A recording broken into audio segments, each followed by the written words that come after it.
You've changed my life in a way because your talks on anti-fat acceptance, fat shaming, if you will. And I've lost 20 kilos since halfway through last year. Congratulations, sir. So Great. Thank you for that. And completely unrelated, what are your thoughts on net neutrality? The whole you're all wrong about it. Because everybody in this room thinks net neutrality is a good idea, and it isn't. You all think it's going to go to some sort of hellish corporate America-ruled, dystopian hell where your email is going to get slowed down to a crawl because you can't afford the expensive whatever. Horse shit. All it's doing is taking the internet back to where it was a couple of years ago anyway. And by the way, this is going to be technical, this is going to bore some of you, but I'm going to give you a serious answer since you asked. Net neutrality basically means that every packet of data, every little lump of information on the internet should be treated equally, agnostically of what it contains.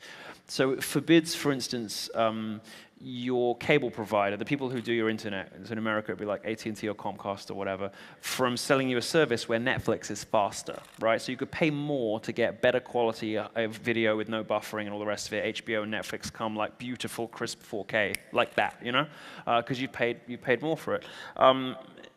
In my view, this is, the FCC started this under Obama, this net neutrality thing. It's not, the George Soros-funded organizations that are pushing net neutrality and advocating for more government control of the internet have told you two big lies. The first one is that the government should regulate the internet rather than the free market.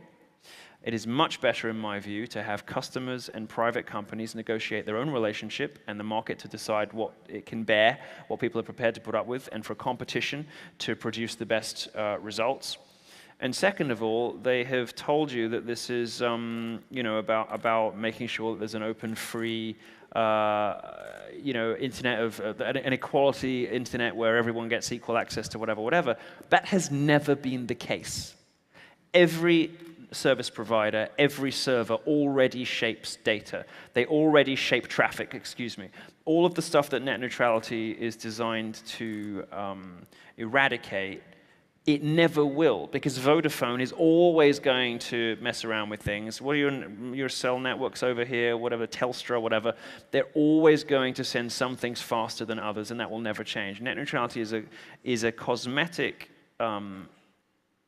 announcement on the one hand, but really what it represents is the license for the federal government, for the FCC, to wade in and interfere in the relationship between private people and their providers, and to stop companies from providing richer, better, tailored packages to you, the consumer. It is about more government control over a critical utility. So if you're one of those people who reflexively thinks net neutrality sounds like a good idea, you're right, it does sound like a good idea, but you're wrong. It's terrible, and it's just another mechanism of government control, and I want the government out of that completely, out of that relationship. Just leave us to deal with the service providers, and if they screw up, we'll sign up with somebody else.